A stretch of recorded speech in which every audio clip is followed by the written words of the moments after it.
আমরা যখন ছোট ছিলাম আমার দাদিমা এই খাবারটা প্রতিনিয়তই বানাতো। তো এই খাবারটা এতটা টেস্টি আমাদের বাড়ির সকলেই পছন্দ করত।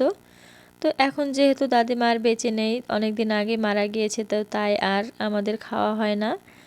তো যাই হোক, এই দেখো আমার শাশুড়ি মার কয়েকদিন থেকে ইচ্ছে করেছে এই পিঠা খাওয়ার জন্য। তো আমি অতটা সেরকমভাবে জানি না, তো আমার শাশুড়ি বলে বলে দিচ্ছে আর আমি উপকরণগুলো দিয়ে দিচ্ছি। তো প্রথমে আমি জলটাকে ভালো করে ফুটিয়ে নিয়েছি, তারপরে আমি দিয়ে দিয়েছি দারুচিনি, লবঙ্গ, এলাচ, তারপরে দিয়েছি দুটো তেজপাতা, আর তারপরে আমি দিয়ে দিলাম চুষি পিঠাগুলো। তো এই পিঠাগুলো আমরা যেভাবে রুটি লুচির যে একটা ডো বানাই, তো সেই ডোয়ের মতো বানিয়ে তারপরে আমি পিঠাগুলো তৈরি করে নিয়েছি। তো তারপরে আমি দিয়ে দিলাম মানে চালের গুঁড়োকে গুলে রেখেছিলাম সেটা আমি দিয়ে দিলাম। আর এবার এখানে দিয়ে দিচ্ছি আমি খেজুরের গুড়। তো খেজুরের গুড়টা আমি আগের বছর ফ্রিজে সংরক্ষণ করেছিলাম, তো সেটা আমি দিয়ে দিলাম। এখানে তোমাদেরকে আরেকটা কথা আমি বলতে ভুলে গিয়েছি, সেটা হচ্ছে পিঠাগুলো যে বানিয়েছি সেগুলো চালের ময়দারই পিঠা।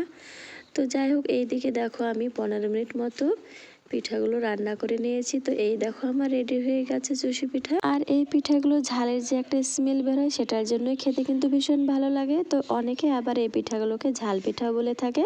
তো তোমরা কি নামে ডাকো অবশ্যই কমেন্ট করে জানিও। তো আমার আজকের ভিডিওটি তোমাদের কেমন লেগেছে like comment share and subscribe করে আমার পাশেই থেকো। আজ এ পর্যন্তই, ভালো থেকো সবাই, টাটা।